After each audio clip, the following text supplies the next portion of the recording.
Welcome to an extra funky episode of View the Right Thing. On this episode, Wes welcomes Joey to the fold as a new regular on the podcast. Joey will be part of the crew, dropping in at least once a month. For Joey's first episode with Wes, they'll be taking in the 2009 blaxploitation action comedy parody, Black Dynamite. And now it's time for View the Right Thing. Let's all go to the lobby. Let's all go to the lobby. Let's all go to the lobby to get ourselves a treat. Hey, welcome back to another episode of View the Right Thing. And this time I have JOEY HONSA with me. Hi, everybody. How you doing, Joey? I'm good. I'm so excited that you're here. I'm happy to be here for a second time. So, Joey was so impressive during the Wonder Woman episode. Wow, you are a very kind man. We had to bring her back. So not only is she back, but this isn't like a limited engagement kind of a thing. This is the real deal. Joey is a new contributor. She's a new co-host, and she will be with us once a month, it sounds like. When you say contributor, it sounds like I actually have something to contribute. Of course you do. But everyone else will be the judge of that. Oh. It's all going to be good. So how you doing? I'm great. And out of the gate, yeah, I fucking love this movie. Oh, good. I can't wait to hear it. Fucking love it. Like, that's great. top, now going into one of my tops. This is one of my tops. So it's interesting, when Steve and I started the podcast, this whole thing started from, as movie people, quote unquote, listeners can't see me do my air quotes. There was this whole thing about, everybody expects you to have seen every film. And so people are like, oh, you haven't seen Chinatown or whatever. Right. So I went to Steve and I said, hey, let's figure out movies that neither of us have seen, or at least one of us haven't seen. And let's watch them and then let's discuss them. And that's kind of how this thing happened. And then we draw the movie and then people can watch it ahead of time so that way they can listen to it like a book club. Right. With you, because Steve and I already have a bucket, we kind of had to create our own new thing. Yeah. So I think, I you had sent me a list. I sent you a big list, and you checked off all these things that you hadn't seen. Yeah, or that I had seen, but it had been a long time, right. and I could totally use seeing it again. Yeah. So I kind of wanted to theme our stuff a little bit. So what I did was I went for big things. Big, fun, exciting, funny, that kind of thing. It's probably going to be a lot more modern stuff, but it seems like Steve and I talk a lot about classics and black and white films and things like that, and it gets a little stuffy. So with the new blood, I thought it'd be fun to talk about really fun stuff. I like it. So I'm really glad to hear that you liked Loved Dynamite. It. Loved it. Ah, great. I can't wait. So have you seen? You said, have you seen any movies lately? I know I went to the movies, Uh-huh. but I don't remember what I saw. I think I just made an excuse to go eat popcorn. Really? I mean, we got popcorn. I do that. I'm just in the mood to sit in a theater and eat popcorn. I don't care what I'm seeing. All right. It was probably something big that, I don't know. I'm an idiot and my brain is like a sieve. So I would have to look at what has been out recently and be like, oh yeah, that's the one I saw. Yeah. Thor? Did you see Thor? No. See, I saw the new Thor. How was that? I loved it. Really? It's like, so I'm trying to remember back to the list. Have you seen any of the Thors? No. Okay. So, spoiler alert, folks, Marvel is on the list. Because Joey's not seen very many of the Marvel movies. Mm-mm. So, Marvel, I know, as far as franchises, Marvel's on the list and Bond is on the list. Okay. And you need to turn me into a proper dork when it comes to this kind of stuff. Oh, man. Because my Bond watching is only recent. I didn't grow up watching James Bond movies. Goldfinger's my favorite, and that's on your list. So, okay. Yeah. Seems like my favorite ones have gold somewhere in the title. Goldfinger, Goldeneye, Man with a Golden Gun. 3 different Bonds. You're a flashy guy. Yeah. So I'm fancy. I prefer You're fancy. Okay, so the new Thor is like, it's very different from the first two. The first two are kind of like stuffy and kind of like have a high sense of themselves. Like they're very Shakespearean. Oh, okay. Which is kind of cool, but also not really what you want when you go see a superhero movie. Whereas they hired Taika Waititi, who did Eagle vs. Shark and The Wilder People and What We Do in the Shadows. I don't know if you've seen What We Do in the Shadows. Maybe we'll have to add that to the list. He's a comedian. He's Flight of the Conchords guys are in with him. Yeah. So Jermaine Clement especially. Love him. And and so they hired Taika Waititi, who's typically a comedian or comedic director, to do Thor, and it's so much fun. It's fun cool. from like the moment it starts to the moment it ends. Okay. Yeah, it's very, I need very to funny. write this down. I've got a pen in here over here. No, maybe we'll go see it. Maybe we'll catch you up on Thor and then we'll go see it or something. Okay. I like it. So I saw Thor. Although, I don't like to watch certain movie trailers. Mm-hmm. So like I haven't seen the new Avengers Infinity War trailer, and I still haven't seen the Star Wars trailer for the new Star Wars that's coming out. I didn't realize I missed an entire Star Wars movie last year. Rogue One? Yeah. I own it in 3D. I thought I saw it. Here's the thing that I don't understand is that I grew up watching those movies. I had them on VHS when I went to college. I watched them over and over. So you're a Star Wars fan? Yeah, but I'm not a proper nerd about them. Mm-hmm. Like I have a friend who's got a Trivial Pursuit Star Wars game. Mm-hmm. I wouldn't have been able to answer one of those questions. Sure. Isn't that weird though that I've seen these movies millions of times, but I just watched dumb. You're in it for the ride. Yeah, no, that's okay. Good that's guys, bad guys. Blah. Yeah, because you're there for the popcorn. I'm there for the popcorn. So here's good news. So I have a microwave popcorn and a microwave. Perfecto. And I own Rogue One. I have a pretty big TV, and the seats rumble. I mean, you do have the most amazing setup upstairs. It's pretty great. It's pretty great. So, if you ever want to watch Rogue One, we can watch Rogue One. But yeah, so the trailer for the new Star Wars played during Thor, but I remember reading months and months ago, Rian Johnson, who directed the new Star Wars movie, and Mark Hamill both said, don't watch any of the publicity for Star Wars, because they were sure that Disney was going to give away some important secret things. And I have heard from people that have watched it, don't watch it. So it came on during the Thor previews. You were going, I closed my eyes and I was humming to myself. So was Desi. So I still haven't seen the trailer to that. I'm hoping to make it another. I think the movie comes out in about a week. So because my neighbor / very, very close friend has already got tickets for his girlfriend himself. So that's awesome. Yeah. So I haven't seen that trailer. I haven't seen the Star Wars trailer, but the Avengers trailer. Mm-hmm. And if that Avengers trailer comes on, I don't know if I'll watch that in the theater. I know. I really want to see it. I'm so bugged that I can't remember what the last movie was that I saw. In the Marvel. In general? Just in general. I mean, I know it was at the ArcLight. Could be anything. It could be anything. I know. Well, what I'd seen prior to that was The Big Sick at the little tiny theater in Los Feliz. But man, I hate it when I'm like, I know I'm sure I have opinions about whatever movie I saw in the theater, and I just can't remember. That's a bummer. I know.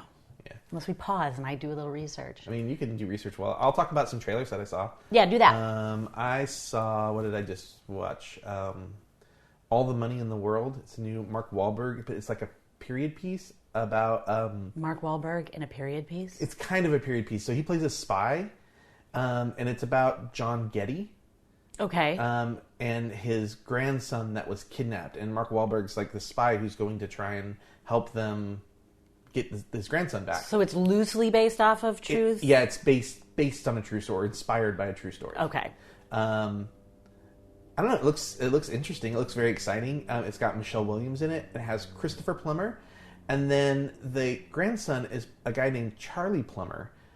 No relation? Apparently, they're not related. Huh? But I thought, that'd be interesting if it was his actual grandson. Yeah, seriously. But it's not, sadly. I find it funny that it's Mark Wahlberg.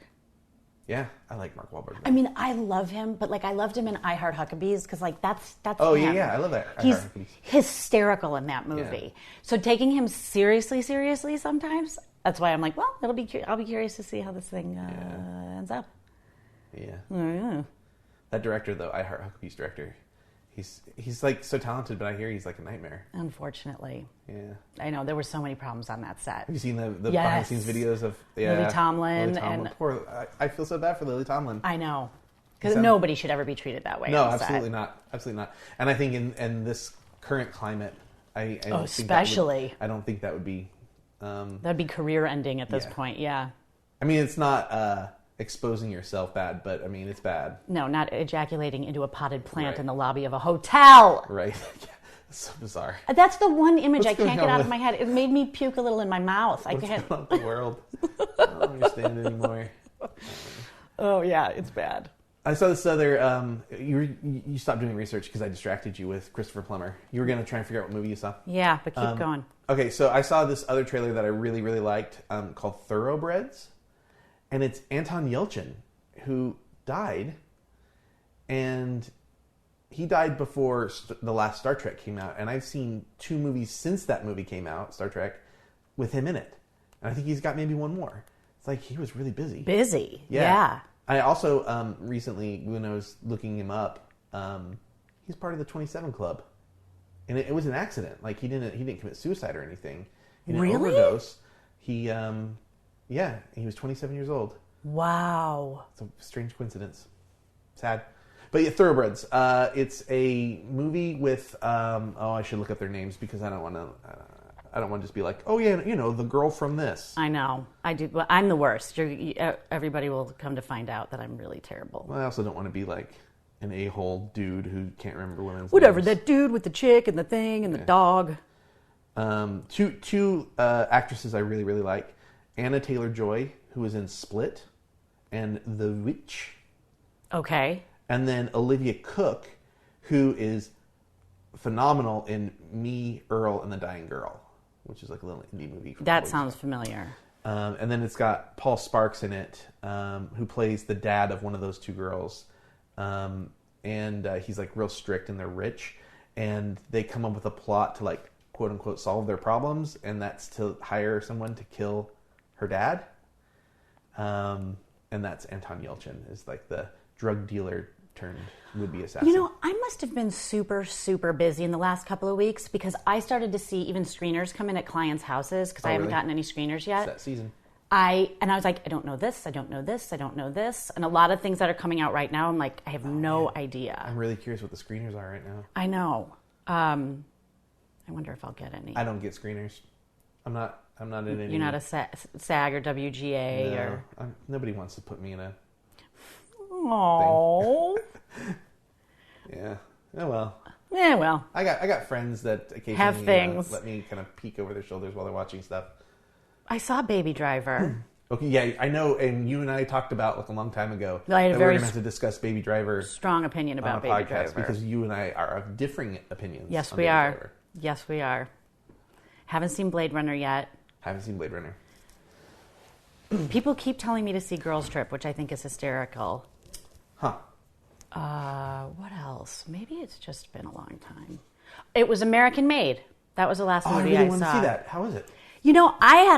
It was a fun ride. It really was. And to the point that I got so intrigued by the life of the actual dude that I did a little bit of research on him when I got home. It's fascinating. I am an unabashed Tom Cruise fan. I don't want to be, but I can't help myself. I love him. I know. I kind of love that he's a little bit crazy too. Yeah. I don't like love all the like religious zealot stuff, but Let's be real. Yeah. Scientology, religious. Yeah, zealot. I didn't want to just like get too far into it, but yeah, that especially. But there's something about him that I really like, and I know a guy who's worked with him a bunch. Yeah. And says he's just like the best. Yeah, and he's super charismatic. He's super talented. I've heard stories of him like pulling over on the highway to help people change tires and stuff. That doesn't surprise me from what I've heard too. Oh, man, and he does all his own stunts. I know. Wow, I know. That's amazing. It's amazing, especially at his age because he's not spring chicken anymore. Yeah, but I guess he like shows up on set. He knows exactly what to do. Like directors don't have to direct him. Consummate professional. Yeah. Yeah, it was good. I enjoyed it. I thought it was a lot of fun. Wow, I want to see it. Cool. So we figured out what movie it was. That's exciting. Yeah. One thing solved for today. That's how long it's been since I've been to the theater. I'm trying to think if there's any other trailers or anything I've seen. I haven't seen Coco yet, but I would like to. Mm-hmm. Oh, there's this movie coming out that I am interested in. It's 12 Strong. I think is what 12 Strong, and it's the lower title is The Declassified Story of the Horse Soldiers of Afghanistan or something like that. It's got Michael Shannon and William Fichtner. And, yes, I know exactly what you're talking about. I know a dude in it. He's one of the soldiers. I know Michael Shannon. You know Michael Shannon? I know Michael Shannon. I love Michael Shannon. He's amazing. He's a lovely human being. He's a member of a theater company in Chicago called the Red Orchid Theater. One of my very close friends from Chicago is also a member of the theater company. She also has a non-for-profit for artists with multiple sclerosis, and he's on the board. So like Wow. when we would be helping out with her big benefits and things like that, Michael was always there helping out because I think he's on the, yes, of course, he's on the board. He's a lovely, lovely person. That's awesome. Midnight Special, he's amazing. The Iceman, oh my gosh. Him and Winona Ryder both in The Iceman. Oh. Really? Winona Ryder? Oh yeah, I was like, you never see Winona Ryder anymore, and then she shows up in The Iceman. And Stranger and Things. she's awesome. Well, yeah, it was before Stranger Stranger Things. Things. Yeah, and it was just like, wow, she's really, really great. It's weird, like after all of the sort of like legal trouble and stuff that she had, she kind of like fell off the face of the earth. But man, she's really good. Yeah, and prior to that, it was Black Swan, and then I hadn't seen her before that. She was in Star Trek. She was? The J.J. Abrams. So she's Spock's mom in that first J.J. Oh, Abrams one. wow. Yeah. She's not in it very much. She's got like 3 scenes. Yeah. She came back hard and slow. Yeah. Well, so I guess I know one of the guys who's one of the soldiers with Michael Shannon. So that's awesome. That's really cool. Yeah, he's been slowly just kind of like peeking his head into more and more movies. He was in a Tom Cruise movie. He was in the Jack Reacher sequel. Okay. Also, he was I don't know if you saw it, but he was they interrogate a drug addict. Mm-hmm. And he's the drug addict. The drug addict. Right on. Yeah, he's great. He's really great. That's so cool. Yeah. All right. Well, I guess I don't know what else I had to say about trailers. The Paddington trailer looks all right. If you're into that. I don't mind a good kids movie. Yeah. I don't think Peter Rabbit looks all that interesting, but the Frances McDormand movie I saw previewed a long time ago, and I think it just recently came out. I'd like to see that one. Three billboards outside Ebbing, Missouri. Yeah, that's Martin McDonagh who did In Bruges and Seven Psychopaths. I loved In Bruges, and I still have yet to see Seven Psychopaths. I liked Seven Psychopaths better, but most people I know liked In Bruges better. I think Colin Farrell, because he is so funny in Bruges, it really helps everything that's going on. It definitely changes how you see Colin Farrell. Like, Most it was the first time definitely. I ever saw him, and I was like, I have a lot of he could respect. be funny. Yeah. I didn't see The of Lobster, but I have. Oh, you know what else I saw? Because a friend was in it. The death of a sacred deer, the killing of a sacred deer. oh, I hear it's really, really good. I mean, it's a head trip, but I have to tell you, as intense as it is, you will find yourself laughing. Really? At really awkward moments. So I think it was the first time I had gone to see a movie in a while that I was like, this director is a goddamn artist. Wow. Like, super talented. Yeah. And Colin Farrell's in it, Nicole Kidman, and Yeah. it's intense, but buckle in and watch it. It's fun. That's awesome. Yeah, I've heard good things about it. I knew I had seen some other things. It was the guy who did The Lobster, right? Yeah. Yeah. What's his name? Yorgos Lanthimos. Yorgos. I don't know if I've seen a more Greek name than that. I before in my life. right? Yeah. Cool. All right. Well, I don't think we have to get into Paddington. Deadpool. Did you see the Deadpool 2 teaser? Not the second one, no. Oh, after this, I'll show it to you. It's neat. It doesn't really. There's like very little footage from the actual movie in it, but it's fun. It's a teaser for sure. Oh yeah. All right. Well, Should we dive into? I guess we should dive into it. I was like so nervous before you came over because you didn't tell me ahead of time whether you liked it or not. I know. I was like, I'm saving it for the podcast. I was like, I wonder. Okay, so you loved it. Hands down, love this movie. That's great. There's not a clinker moment in the GD movie. I love it so much. I saw this movie. I can't remember. It was just before it was released. I feel like it was like a special screening. I was living in Seattle at the time, and Michael J. White was there, and they did a Q&A afterwards. Oh my god! And I have a big terrible crush on him now. It was great. He's amazing. I would love to meet him. I did actually technically meet him, but and he was like one of the writers, and I think producers. He came up with the idea. Yeah. So he had worked with the director's name, Scott. I want to say Scott Summers, but that's an X-Men character from a comic book. So let's pull it up on here. I love the pictures that keep going on your screensavers. The screensaver? Oh. And how cute that one was of you and Desi. I thought I turned this off. Come on. No. Sorry. Scott Sanders. Scott It's Sanders. similar to Summers. It was very good. Scott Sanders. So they worked on a movie years and years ago, but they stayed friends, and he was talking to Michael Jai White and said, "Hey, are you working on anything?" And he showed him this picture of him in the blue suit with the gun and the nunchucks, just the pose, and he's like, "Oh, we can make a movie out of this." So they wrote the movie. That's how it came to be. It's brilliant. Yeah, it's brilliant. Because Big Trouble in Little China is one of my favorite movies too, and this and that are like yes and yes. Yeah, they're my two solids. Yeah, that's funny. One of Steve's favorite movies. He's a huge Kurt Russell fan. Me too. So he's like all about Big Trouble in Little China.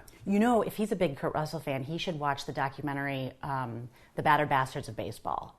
Oh, okay. Everybody listening to this podcast needs to watch it. I'm not even a baseball fan, and I have seen the documentary 3 times. I am a baseball fan. See this documentary. So. It's about Kurt Russell's dad who buys a baseball team, and it's all about what his experience was like with it. It's so heartwarming and lovely and funny, and yeah. All right. Noted. I think it's on Netflix. All right. Yeah. Yeah. So do you want to jump into it? You want to just like? I mean, are we just gonna? Are we gonna really? Do we want to go over the plot at all? Or I mean, you can. I don't even know how to start with I have this. multiple pages of notes. Well, and also you'll see how I started relatively legible, and then see how it gets bigger. Honkies is written really big with exclamation. Then you cannot start to understand anything because I was drinking. Do you know? Oh, is that what? I find that when a movie starts and I take notes, it's very legible at the very beginning because you're not as into the movie. But by the time the movie's over, everything is just a scribble because you just want to hurry. Yeah, you just want to hurry and write it down because you want to stay in the movie. I used to take a journal with me to the theater and actually just write little things. Yeah. And I recently had someone tell me, a friend that was with me, not like a stranger, was like, "That's really distracting." I remember going to see plays and having a critic in the audience, and Yeah. sometimes they have like the little light on the tip of their pen. Oh, see, I wouldn't do a light. So distracting. Yeah. No, what I do is it's a little flip thing. It's black, so I keep it closed when I'm not writing in it, and then when I need to write in it, I just open it just enough to get my pen in there. But I where I'm holding my place in the book is where I wrote last, so I know to write below my finger. That's adorable. So, yeah. And I found like a pen that I really like that bleeds really well, so I don't ever have to worry about the ink not like coming it not out. coming out. Mm-hmm. Yeah. Busting out one of those Big Lebowski moments where he takes the napkin and the shades over it with the pencil. What did I write? Well, and it's also handy too because if you ever like meet somebody or like you're at a Q&A or whatever, you can hand your thing over and they can sign the. Oh, that's cool. So I've had like Bill Pullman sign my thing. Aww. Yeah, so it's like actual people who make movies. Well, I mean, now I get to help make movies, so it's a little bit different, but yeah, it's cool. Yeah, that's cool. I'm a sucker for like celebrity. I get starstruck all the time. Do you? Every time I see somebody, I get starstruck. I used to. I don't know if I do so much anymore. It's weird living here because you see it so often. And I have friends who are friends with famous people, and I have clients who are famous people, so it's like, Yeah. Yeah, I still get starstruck. Even when people are like, well, we have a mutual friend who, how we met, and she's becoming her own noticeable figure. But her husband was like an idol of mine when I was a kid. yeah. So like, and a lot of other kids. and it was like meeting him for the first. She kept going, "You've met him," and I'm like, "No, you've never introduced me."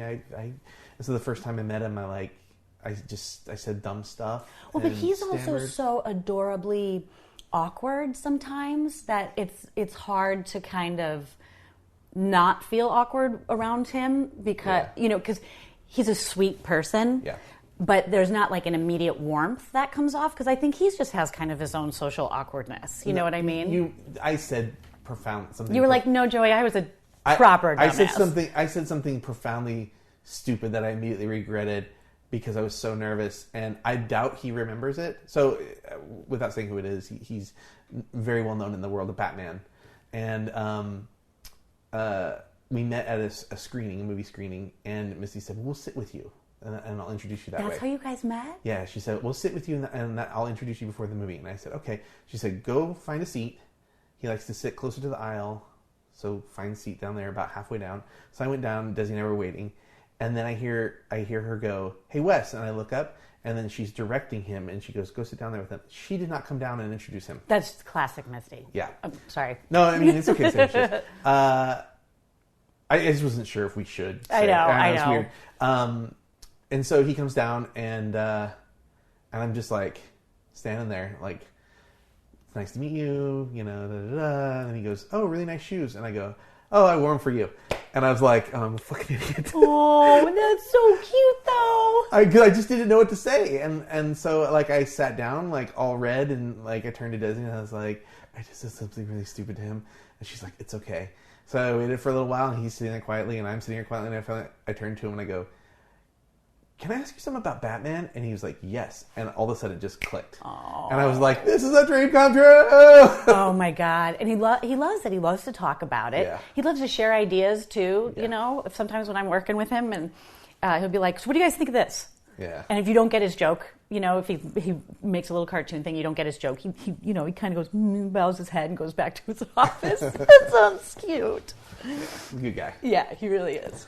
All right. Well, we'll stop talking about that. How did we get on that topic? That was weird. Notes. I was talking about notes and then meeting being people. drunk, and then you were talking about how you take notes and In then the getting theater, autographs. and then we decided to drop a few names. Yeah. Because, we're freaking cool. Yeah, well, you already dropped Michael Shannon. So I mean, I'm kind of cool. It's pretty. It's a good one. It's a good one. I met Chris Rock once, but that's not knowing him or anything. Yeah. I met Superman once. That's cool. Wait, which Superman? Tim Daly. Yeah. I mean, he's cool. I mean, I like wings and whatever. But that actually, I'll tell that story because it's actually one of my favorite celebrity meetings. Yeah. I was working in a retail store and he came in looking for something and I helped him find it. And I was like, "Hey, you're Tim Daly," and he's like, "I am Tim Daly." I am. And I was like, "Oh, I really liked you in this thing," and he's like, "Oh, thank you." And I was like, "And it's not every day you get to meet Superman." And he looked at me and it's like his chest kind of got bigger and he straightened up and he goes, "Well, somebody's got to keep the world safe and it might as well be me." And I was like, "Wow. I just met Superman." Wow. It was really cool. That is really cool. Yeah, so that's my Superman story. It was a cool reaction for him to have. See, I met Superman, you met Zod. Absolutely. We're on other sides of the thing now. Yeah. You represent the good, I represent the evil. Well, that's true.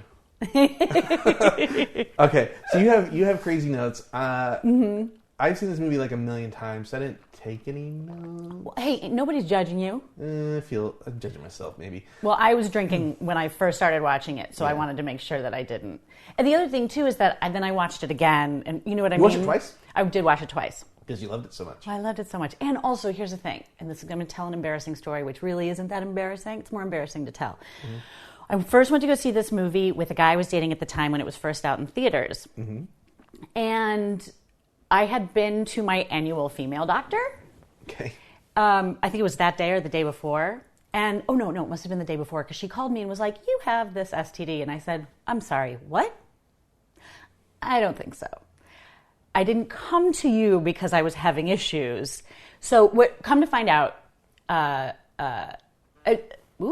years later that this particular doctor, wherever they were sending their labs, had major problems. Like they had told a friend of mine who was also that was her doctor as well, that she had something insanely wrong with her girly parts, which was so insanely not true. So we both promptly left and found another doctor. Cool. But because I was being diagnosed with this quote-unquote STD, this ghostly STD, I was put on a crazy amount of antibiotics, which gave me the worst stomach cramps in the world. And then I went to go see this movie.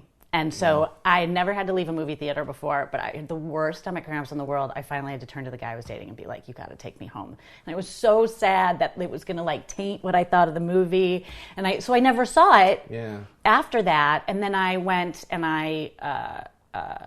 after you had called me or texted me and said, "Hey, we're going to do Black Dynamite." And I was like, yes, I finally get to watch this movie for a reason. But that being the craziest story. Yeah. That...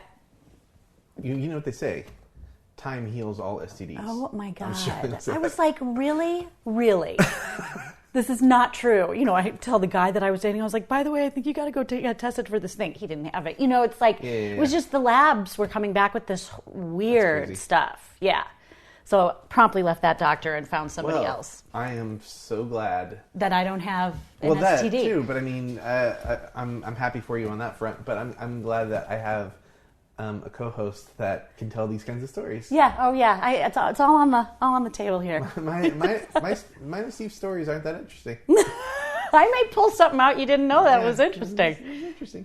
All right, we'll keep going. All right. So you love the movie. Yes. So the movie premise is it's a parody of blaxploitation films. Have you heard about how he kind of approached performing this character? No. So Michael J. It's great. So the character of Black Dynamite is being played by an actor who he's also playing. Because you notice, like, the boom mic will drop in and he'll, like, notice it. So, like, he's aware he's in a movie. Right. So the premise of his real character is that he's a former football player who had to leave the NFL because he broke his neck.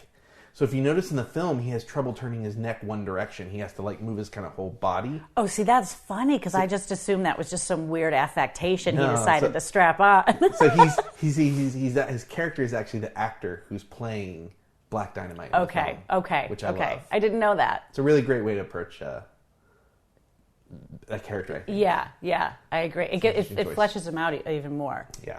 So it's a parody of blaxploitation films. I guess we can kind of. Do you want to talk about blaxploitation films? I think it's important to because I think it's something not a lot of people talk about. I mean, do you want to talk about it? No, but I'll because I don't know enough about it. What I do like I didn't watch Jackie Brown, and I didn't watch Shaft. But I grew up laughing my butt off to Rudy Ray Mora's Dolomite. Which is, Rudy Ray Moore is definitely, like, referenced hardcore in this movie. Hardcore. It's like the sex scene stuff, like perspectives and stuff. Exactly. And I remember thinking, I've never seen anything like this. This is so hysterical, and it's the bluest humor at the time. You know what I mean? It was... So, that and, like, Petey Wheatstraw and stuff I was aware of in high school, but I didn't watch any of the typical blaxploitation films. Right. I didn't grow up like watching those. Sweetback. Yeah, exactly. So Sweetback is like sort of like Melvin Van Peebles is like the originator, I guess, the grandfather of blaxploitation essentially, and from everything I've read and understand about it is that the dog Mommy's heard home. Desi. Hi, Des. Hi, Des. We're in the podcast. Say hi to the viewsters. Hello. So black people in film hadn't really been represented appropriately for decades since the invention of film. They were generally relegated to maids and butlers and servants and chauffeurs and things like that, barely supporting roles. And even prior to that, savages. Right. Oh, yeah, that's a really good point. And then in the 70s, Melvin Van Peebles created this sort of like black superhero in a black community who sort of was like a larger than life figure. It was the first time really anybody had given black people an opportunity to do something like that. I mean, we'd had Sidney Poitier at that point, but even that was like an outlier. Very much so. So here comes Sweetback's Badass Song. They released it in 2 theaters. Wow. There was no marketing. Earth, Wind & Fire did the music for it. So what they did is they released the album, and that was like essentially that and word of mouth was how they marketed that movie. And it was like had really, really mixed reactions even in the black community. Like, do you know where they released it? Where the theaters were? I wanted to say Detroit, but I could be wrong. Let me see here. One in Detroit and one in Atlanta. Okay. The only 2 theaters from at the very beginning, and it ended up making enough money to cover its costs. And actually, Melvin Van Peebles actually took a loan out from Bill Cosby, and he used that money to pay Bill Cosby back. Oh my God. We won't get into Bill Cosby. No, we won't. But some of the critical reaction from the black community was, this doesn't help us. Like, it's creating these like strange stereotypes and it's violent, and and then other people were sort of like, hey, finally we're represented and we actually can be the stars in something, and this is about our own community. And to this day, like, hip hop music and film is definitely represented in that, and like sort of even the stereotypes that we're okay with now for black characters are still sort of represented. You see a lot of times in film, like, a black man just has to stand up and get a certain voice, and the white guy will sit back down because he's really intimidated by it. That's a big byproduct of these characters. John Shaft is like a really good example of that, like just this no nonsense character. I mean, you are a little tap dancer. Oh, the dog? Yeah, that's why I call him Little Gregory Hines. Yeah. So after that one, after Sweet Sweetback was Shaft, I think, which is Richard Roundtree. And the really cool thing about that was Shaft won an Academy Award. The song Isaac Hayes performed at the Academy Awards like in like a weird chain shirt, you know, and that was like a really big deal. And like prior to that, it was it Hattie McDaniel and Sidney Poitier were the two prior Black Oscar winners. So that was a really big deal. I'm looking at some notes here. What few notes I have here. Superfly was sort of the last, like the third big one that was kind of taken seriously. And then like once it started, like Dolomite and then like Blackula and you know, those were a lot more tongue in cheek, which is I think one of the reasons that this movie Black Dynamite was able to be so funny. I think if they just tried to do just a straight Shaft thing, I think it would have been difficult. Also because the sillier stuff was also typically poorly made. Yeah, exactly. I was like, you don't really have much to draw off of to try to parody it straight up. Right. Let's see here. That's kind of how it started, and I think it's like kind of the most important thing. I mean, in the 90s, blaxploitation still kind of existed because black cinema, as it were, it was things like Boys in the Hood and New Jack City and Dead Presidents, which were all, again, like sort of like that hip hop gangster live in the ghetto life kind of thing. So funny, I never thought about it like that. Yeah, it's fascinating because there's a lot of truth. Yeah, so it's like you kind of like, because it's not that 70s blaxploitation that you're used to, you don't think about it that way. But the characters of it, the characters are still really, really similar, and it's still talking about or elevating that stereotype.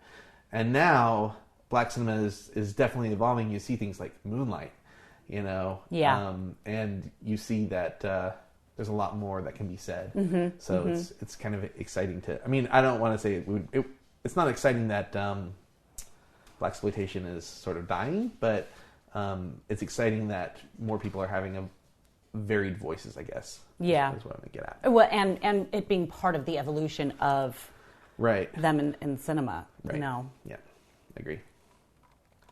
So the movie opens with an undercover officer who is Black Dynamite's brother, Jimmy, getting killed.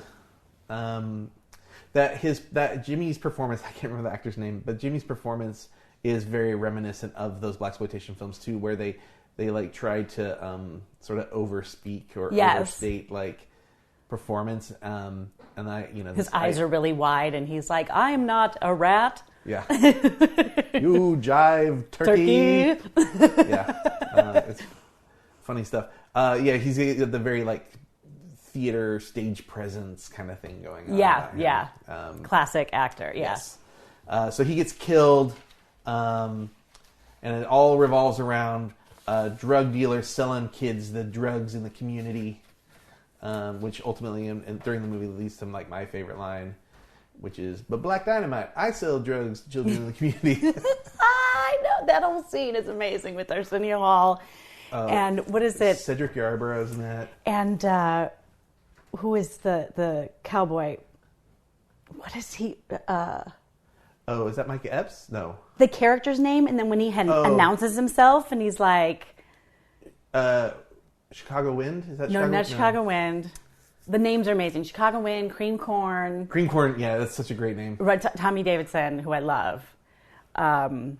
Roger Ebert talked about back when so Roger Ebert was still alive when this movie came out. And he wrote a review. I think he gave it 3 out of 4 stars. And he talks about the names in it. I'm sure if I looked up RogerEbert.com, I could pull up the names. But I saw that, by the way. What's that? The Roger Ebert. The Roger Ebert review. thing. And he talks about like wanting to know why they got named these things. Like, what's the origin of Chicago Wind? Like, and Chicago Wind actually says that's why they call me Chicago Wind at some point. It's when they're in the car chase. Oh, yeah. He makes some comment about how he gonna blow them away or something like that. Oh, that's funny. Oh, God, I can't believe I'm mad that I can't remember what the... I'm trying to pull up IMDb furiously here. It's the cowboy guy. It's the way he says his name that makes me so happy. I actually have the movie. Tasty Freeze. That was Arsenio Hall. Yeah. Fiscal with an F. Not physical, fiscal. Okay. Oh. I actually have the movie. Wow, this is good. Dead air right here. Oh, wait. Gunsmoke? This is the scene. Wasn't Gunsmoke. No. Sweet Meat. Bullhorn. Chocolate Giddy Up. Wait, no. Chocolate. It's Cedric Yarbrough. That's the actor. Oh, that was Cedric. Yeah, that's the one who says, but I deal drugs in the community. Yeah, him in that whole scene when he's like, but that's Black Dynamite. Yeah. He's just very matter of fact about everything that's happening. Hell, I can't even afford to get my head fixed. We get some... I don't know why he's not popping up in here. Kotex. Kotex is another. I mean, it's amazing. Then there's Mo Bitches. So, I can dig it, baby. so he goes on this quest to root out who's selling the drugs or who killed his brother, and along the way he's aided by the local madam, I guess you would say. Yeah, it's Kim Whitley. Kim Whitley, okay. Whiteley. And then... who's hilarious. He meets... what's her name? I don't know why I didn't write this down. I'm usually better about this. Actually, I rely on Steve to write a lot of these things down. I'm being exposed. Like, Kim's character is so great. She's so great with comedy that I watched one moment of her in that first scene where she has like 5 separate moments in one. Like, she's just so funny. Well, and she has a line in there about beating somebody with a coat hanger. And it just caught me so off guard. And when Black Dynamite brings a girl to Kim's place, right. And that girl kind of comes out and finishes the rhyme for him, and he's like, "I know that's you. I don't even have to look at you." And then he brings the thing about hot coat hangers up. Oh, and that's she what it was. Yeah. And then she just kind of slowly slides back between from behind the corner. I laughed out loud so hard, and it's hard for me to laugh out loud in a movie. Yeah. Usually, I find it amusing, or I'll say it's really funny, but like laughed out loud. Yeah. So good. So good. All right, tell me some of your notes. Share some of your notes. I was just picking out some of my favorite things, Yeah, like the let's fact talk that about it's Anaconda malt liquor, and then I tried to write down a quote like, "When you something, the top of the panties drop. When you something to the I don't know." Cool. There were so many good Illegible lines. handwriting. Exactly. So let's talk about the Anaconda malt liquor. So that was a major plot point because you see the ad at the very beginning of the movie. Right. And then they talk about it throughout the film. And it turns out... It is the smartest tie-in. They have a whole moment, if you guys haven't seen the movie, like, there is a, spoiler alert, there is a whole moment to them getting to the point of discovering what Anaconda does, and it gives you it leaves them all, it gives you, ooh, and who does ooh? Little Richard. What is another name for Richard? And they're like, it gives you a little dick. And then they find their friend. Yeah. That moment where he's just like... He's got the baby pacifier. And it's just, I was like, that's a little penis that they're actually like zooming in on for way too long, uncomfortably so. Yeah. And it being like the man against the black man, like, well, black people must love malt liquor, and we're upset because they have big penises, so we're going to create the poison that shrinks all their penises. Well, and when I say it was a baby pacifier, it actually was a baby pacifier that they used for that scene. That is what they use? Yeah. It's a flesh-colored pacifier. Come on, it looks like a penis. It looks like a real penis. I mean, I don't know if they altered it to make it look more like a penis. They would have had to. I mean, yeah. But yeah. I was like, that doesn't look like a baby. I mean, the size looks like a baby pacifier. So you know, like what? Do you know what that's a reference to? There was like an urban legend that the government was putting poison into Church's chicken to kill off part of the black community. Oh my god! And so that's like a big reference to like the whole ultimate plot is a reference to this like stereotyped urban legend, this racist urban legend. I had no idea. Yeah. So I did love the tie-in with the Roscoe's chicken and waffles, the Chilean donuts. Ooh, there's a package. And the can I get some hot sauce for my donut? Was one. Yeah. I forgot about that one. And the stuff that just get the it's timing. When you watch it like for like the 10th time, you just kind of just watch it so passively. It's like you're saying stuff and it's like, oh yeah, I didn't even really think about it when I was watching it again. To me, it's like how you're gonna laugh when I say this. Mallrats, I thought was hysterical upon watching it. My like favorite Kevin Smith movie. Are you serious? Yeah. Because people are like, really? Clerks was so much better. And I'm like, Mallrats. Every time I watch it, I find something funny in it. There's this off like non sequitur sense of humor that comes out of nowhere. Like they allowed the actors to just enjoy what they were doing, and that makes you pay attention more because it's not what you expect. Yeah, you know. Well, let's talk about Mallrats for a second. I am in the same boat where people are like, "That's your favorite one?" Like Chasing Amy's like referred to a lot to me. I'm like, yeah, Chasing Amy's good. It's like a heartfelt story. I mean, Jersey Girl's a heartfelt story, but. I mean, there's that moment in Jersey Girl when Ben Affleck, have you seen it? No. So it's like this guy who's dealing with the loss of his wife and having to raise his child on his own. And there's a moment where he loses his shit at this little kid and screams at her. And it's like a moment probably every parent wants to have, or maybe does have, I don't know. And it's like, that's the most heartfelt thing I've ever seen Ben Affleck do. Right. It just like felt so like real and raw. But anyways, back to Mallrats. I don't think people give Mallrats the credit it deserves. There's a lot going on in there, and there's a lot of like, you know, people who tend to be Kevin Smith fans also tend to be movie fans. Mm-hmm. They tend to appreciate like the fact that he puts so many references to other things in there, like Star Wars and whatnot. But like, Mallrats has got like Animal House references and freaking Butch and Sundance references. Yep. Like the sort of bad guy's name, the mall guard, is LaFours. Yes. It's like... It's so smart and so fast. Yeah. That's another reason why watching it the second and third and fourth time, it becomes funnier and funnier. Yeah. I remember the moment where, like, they've got... is it LaFours? The dad? No, the bald LaFours guy. That's Michael Rooker's character. LaFours is the security guard for the mall that like... The dad, though, the main dad guy. The first moment you see him and he starts doing karate moves in his bath towel, and the towel falls. My brother and I rewound that moment over and over, like crying, laughing, because it was just so random. Yeah. Not just the towel falling; it's the karate move with the towel. Yeah, I was always a big fan of the music cues. So like. I was going to propose to her during the Universal tour. You're kidding, what part? When Jaws pops out of the water and you hear, it's so funny. It's so funny. Yeah. It's really good. It's not a sailboat, it's a schooner. The guy just goes, you know what? Because he's pissed he can't see the 3D image. I mean, it's great. It's great. I keep hearing they're going to either make a TV series or a sequel movie, and I desperately would want to work on that. Yeah. But anyways... Back to Black Dynamite. Back to Black Dynamite and your nuts, because I want to hear. I just want to just respond to sort of what you. I love the fact that you have, because you're so smart that you already know about this. Don't give me credit for that. The what's it called? Conspiracy theory about Church's chicken. Whatever.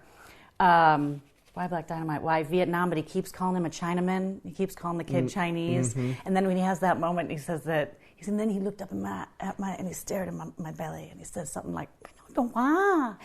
And I thought to myself, I know exactly what he said. Why, Dynamite? Why?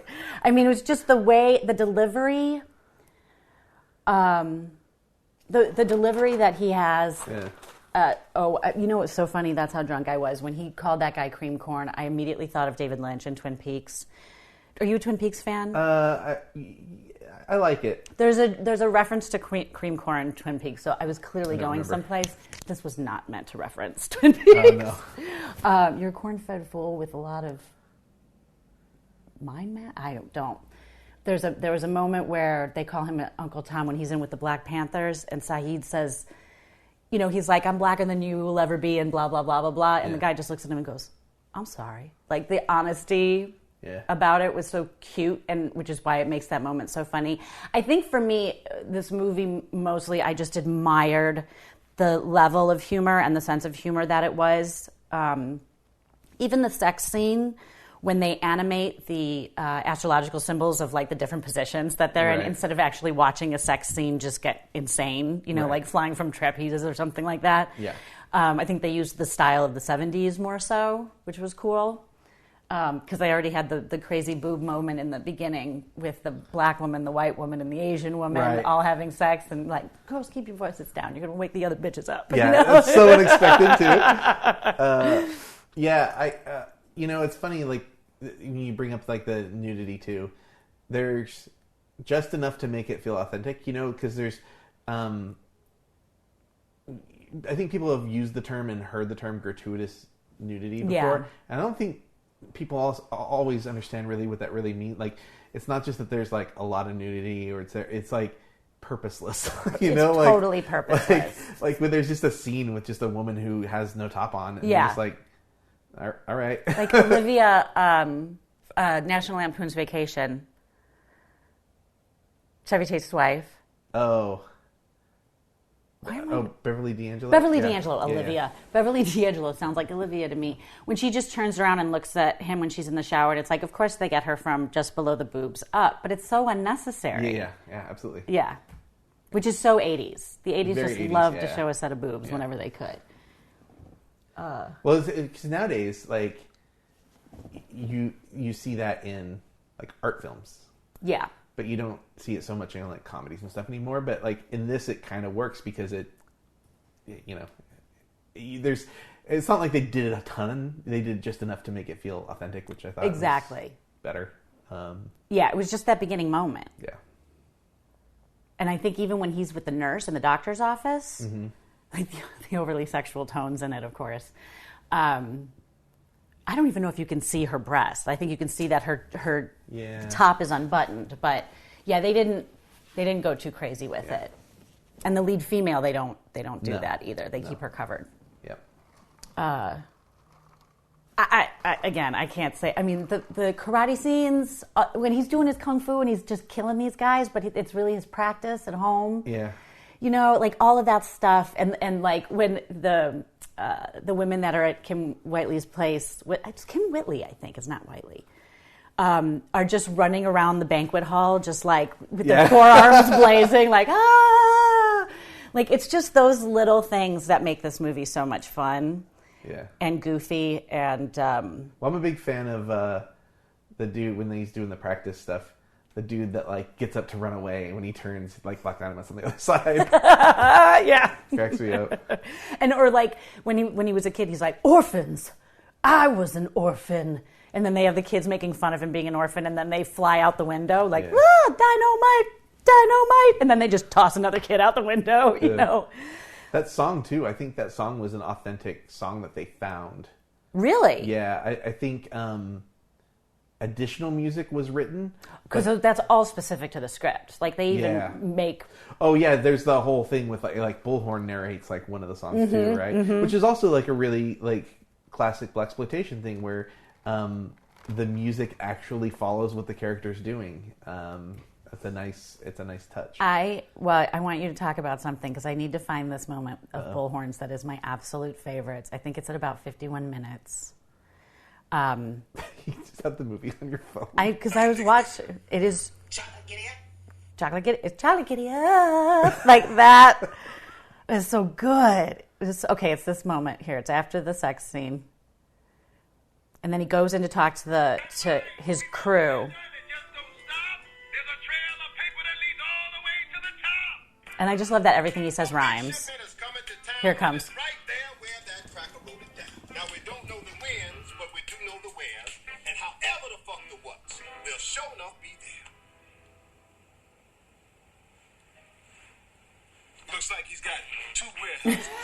Wait, that's not even it. It's One the other. smaller one here.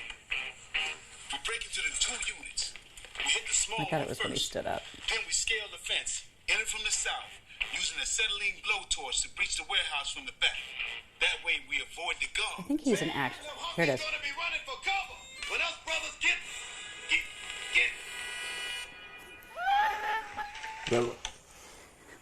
He got his line. That is my favorite. Because he can't rhyme. Yeah. He get, and then he just sits down. There's a lot of moments where they kind of like break that wall a little Yes. bit. Like the boom mics are kind of my favorite, just from I'm attached to stuff that has to do with making films. So Yeah.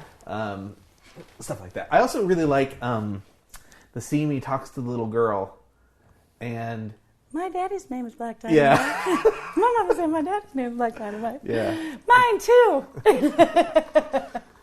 It's pretty funny. Well, I don't know what that's about. There's a lot of us named Black Dynamite. There's so much to A like lot of about us with this that movie. name. Yeah, I'm so glad you liked it. Mm-hmm. Oh man, absolutely loved it.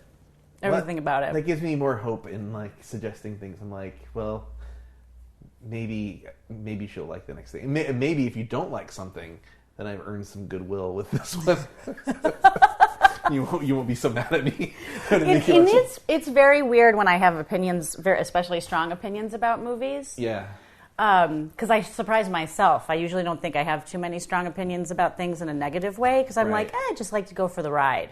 But sometimes I get really on my soapbox about certain things. So it'll be interesting to see what, especially with the Baby Driver, which I should probably see again if we. Do we want to go over that? I mean, What didn't you like about Baby? So you didn't like Baby Driver. I loved Baby Driver. okay, my problems with Baby Driver were, first of all, the music was outstanding. It was straight up my playlist from college. Like, every single song, I got excited and started dancing in my seat. Sure.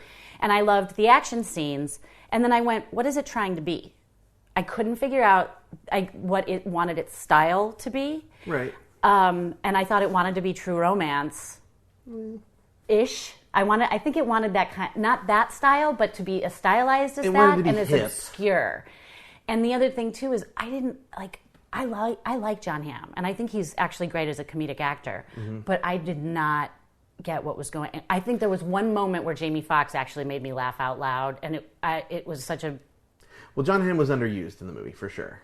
I think I don't know if maybe there was stuff that was cut out or what. Maybe that would have helped if there was more of him in it. Yeah. I definitely felt like I didn't get enough of his character in the film. And he was such a caricature, especially because he had such a young girlfriend and all this kind of stuff. Like, nothing seemed to match up to me. I think there's. I mean, I understand the criticism. I think there's some sense that like this was Edgar Wright trying to like go, well, I can do what Tarantino does. And I thought I think that's where that true romance. I don't think he did it. I don't think so, but I also don't think it's really Tarantino either. Like, I'll be honest, like, I prefer this to most Tarantino stuff. Like, early Tarantino I love because I think it's written really well, and it's amazing. Fun to watch, but it's not, like, good filmmaking, per se, you know what I mean? Like Reservoir Dogs and Pulp Fiction isn't exactly, like, you know when Tarantino really started to hit his stride was Kill Bill, Death Proof. Like, Death Proof is my favorite Tarantino movie because it's so simple, but he's artful about the way he goes about making that movie. And Kill Bill, like, all of a sudden his like everything that he's sort of represented in still frames. You know, he used to lock the camera down a lot on the tripod. Things he represented in still frames and through his like style of dialogue and stuff, he started doing with the camera when he did Kill Bill. That's when I really started kind of turning around on Tarantino. I think Edgar Wright wanted to do something a little bit more fun and aggressive like Tarantino. Which is clear. I think it's probably why the true romance thing. I like the noir heist. The girl gets him in trouble, and I love the need to use like the music is used so effectively in like the editing, and the music's also very fun. Yes, but also the music is important to the character. Like, it actually has a purpose in the film. Like, And I heard that actor specifically was trying to find whatever his soundtrack was going to be. Somebody who just told me recently they knew him. Ansel Elgort? The kid? Yes. I love him. He's great. It was somebody through Misty. Huh. A guy named Andrew. He said, I actually know him, and he told me that on set he was actually coming up with his blah, blah, blah. I mean, for John Spencer's Blues Explosion, Blues X-Man to be the first song is really obscure. And because that was one of my favorite songs in college. I was a huge John Spencer fan. Yeah. And so when I heard it, I was like, yeah! I was so geeked, and like The Damned? And there was a bunch of stuff that I was just like, this is amazing. But then it just fell short for me because I felt like it. Do you know what I'm going to compare this to? And you're going to be mad at me about this one too. We were just talking about it. Deadpool. Okay. I thought the humor in Deadpool could have been smarter. And this is kind of like how I felt about Baby Driver. I was like, it is missing something that it's just not connecting. There's something about Deadpool though, like. You know why I think Deadpool was so popular and worked so well is they stayed really true to the material. Of course. I think if they had been smarter, it wouldn't have felt like authentic. The actual, yeah. Yeah, I think it would have felt like it was trying too hard. Yeah. And that's tough. Like even when The Watchmen came out, like that, it's. Watchmen's a whole other. I know, but that's when people are fans of something or a style of something, or it's hard to see it the other way. Whereas I'm not a comic book person. I mean, Desi and I talked about this last time I was on, since we were talking about Wonder Woman, and how she was like, I should turn you on to some things that you might get into. Because I remember having lots of opinions about Watchmen the movie. You know what I mean? Yeah. So. But that's it. Those are those weird little things that it's so personal.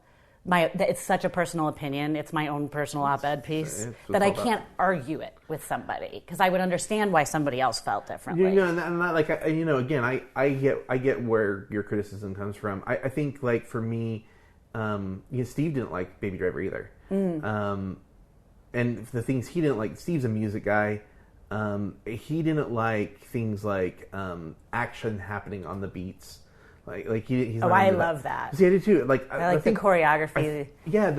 The whole movie is even in the non-music scenes, the whole movie is like a ballet. Like there's all these moving pieces that are happening, and you're sort of like waiting to see how that final number is going to like play out. Mm-hmm. And I think Edgar Wright's really, really smart about how he writes his beginning. Like you go back and you watch like the Cornetto trilogy, Shaun of the Dead, Hot Fuzz, and World's End.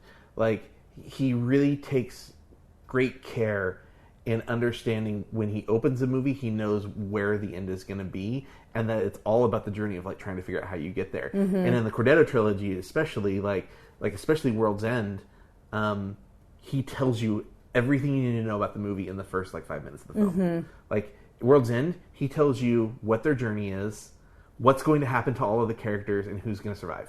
It's like nobody else has the guts to do stuff like that. So I think that's one of the reasons I really loved Baby Driver was it was fun for me, and I appreciated the gears that he put in place to make the whole thing this sort of like ballet. I get that. So, I get that.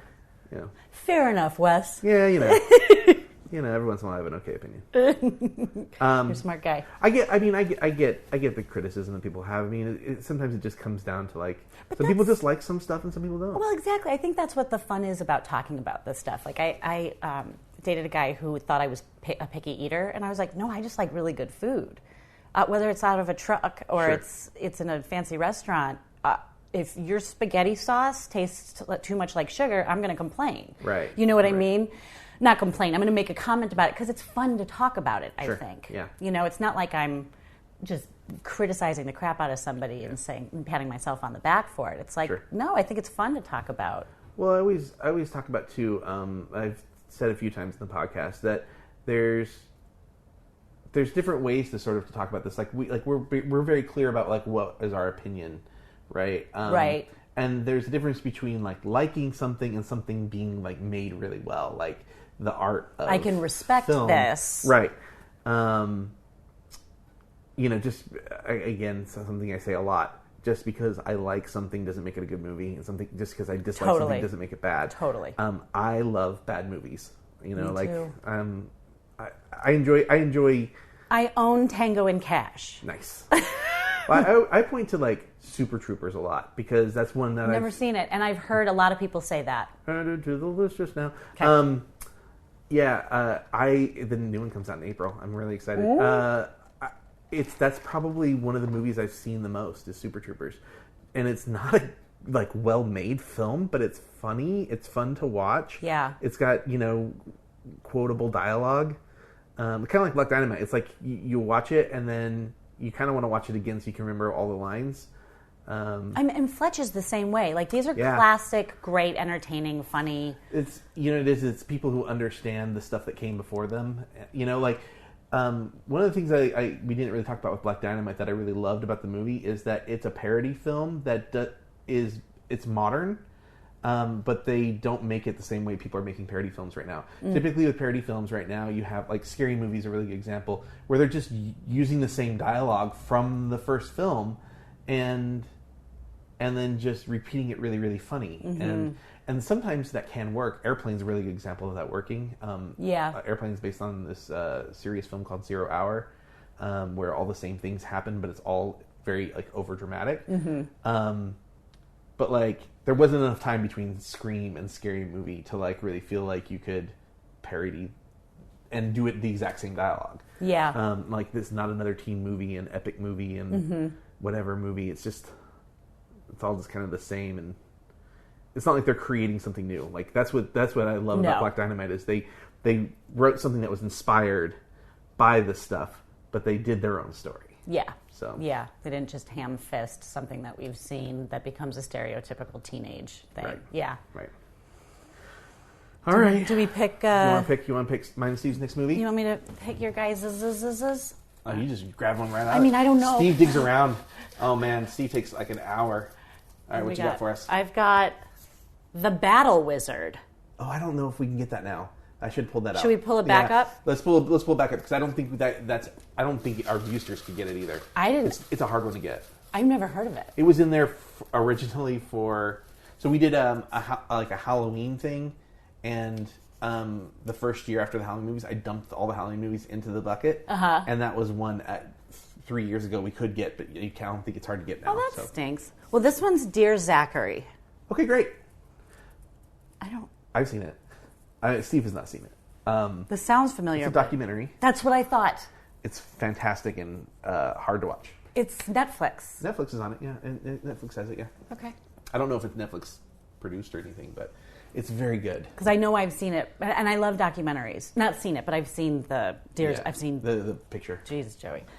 You got it. I got you. I understand what you're saying. Well, you can watch it and then follow along on our podcast. You're going to need to listen to the next podcast because that will inform you what your movie is going to be. Okay. I'll actually tell you ahead of time. Probably. Okay, that's really I'll tell you before that episode comes out. That's a really good idea.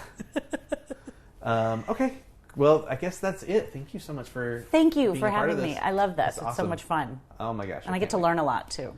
All right. Thanks for listening to me blather on, everybody. Oh, do you want to tell people like I don't know, do you want to sell your wares or do you want to Twitter? I wish I was on a TV show right now. Not on Twitter very much, but I think it's just at JOEY HONSA, HONSA.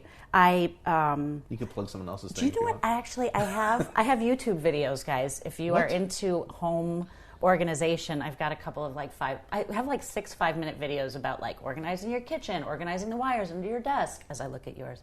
Oh my gosh. Yeah, you're probably, I was earlier I was don't look at my kitchen. Yeah, so I was being respectful. But yeah, if anybody's into that, my channel is called Organize Yo Shit, YOSHIT. So I can go on there and learn how to organize my wires that are under my desk? Yes, you can. I'm really bad about that. You should see behind our TV. Well, if you can just shove it behind something and it doesn't bother you, then who cares? But if you have to see it... That doesn't bother me. It bothers you, though. No, but I know... But see, look at what you did. You zip-tied it. You coiled it up. It came zip-tied. You know what's going on. You know what you could deal with. I could judge for days under there. Yeah, all right, I'll watch your video and then I'll... Yeah, and you can subscribe. It's been a while since I've done a video. But there's 6 of them. And I don't have a ton of views. which is amazing because I'm hilarious. Do you want to talk about like how we met? Like are you able to talk about like what that quote unquote event was? Yeah, because it was actually a pretty public event. I mean, you probably like post photos on your website and stuff about it, huh? I haven't. Not that event. Oh, I think I put some Facebook things up. We've done 2 of them now. Yeah. Wes and Desi and I might have talked about this. Wes and I did a huge yard sale for, I guess you can say it now, Paul Dini. Yeah. And I worked for him on the regular. And Wes was amazing, and so was Desi, trying to price things out and see what things were going for. And Paul signs a bunch of stuff. It was really huge. I think, and he was actually on my Instagram. He did a video and said flat out how much he made. Oh, really? Yeah, it was $12,000. On the last one? Yeah. Really? Yeah, and he's like, and we're going to Australia. That's awesome. And they Yeah. did go to Australia. Yeah. That's awesome. Yeah, it's funny because the first time that they did it, we showed up just to say hi. And then we were like, I just kind of want to hang out with Misty.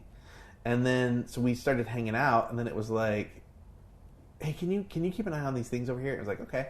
So we did that, and then it just like, oh, can you put out some more things on the table? I was like, okay. And then it just like turned into like we were having a good time and stuff.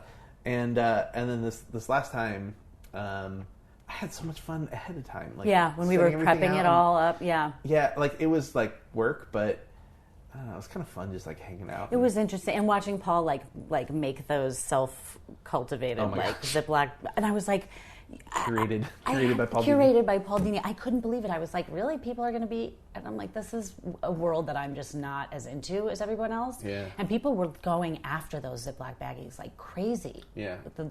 This is the Marvel Ziploc baggie. Well, it seemed like some people knew what those things were. Exactly. Really, some people I think were just like, oh, curated by Paul Dini, that's cool, so I'm going to grab one. And they were cheap. Yeah. And then... He spent all day putting those together. Yeah, he did. It was so cute. I got upstairs. I have a formerly owned by Paul Dini animation cell on the wall upstairs now. So which one did you get? I got so we're big Disney fans, and I got one from Bedknobs and Broomsticks. Oh, awesome! That has the 2 animals, the cheetah and the rhino. Yep. I remember. It's got like kind of like a bamboo frame around it too. I wonder, did we not meet at the first one? Because I remember spending. We met at the first one. Okay, because I was in the attic a lot trying to restructure things up there. and I helped like. I remember putting like cells out on the table, and then there was a whole mistaken cell got picked up, put out and picked up. Oh yeah, Missy was very sad about that. Yeah, that was early. We'll have to get into that. Because the way I remember it is, we were told to put it out, and then there was second thoughts on it. Yeah. She was getting overwhelmed and didn't think she was going to get overwhelmed. Yeah. Is what it was, but it worked out. They made some cash. Yeah. Okay. Well, so the next movie. What was the next movie for Steve and I? Dear Zachary. So Dear Zachary's the next one. If you can't find. And then you'll find out during Dear Zachary what Joey's going to have to watch next. And it's going to be awesome. All right. Till then, everyone, bon cinema.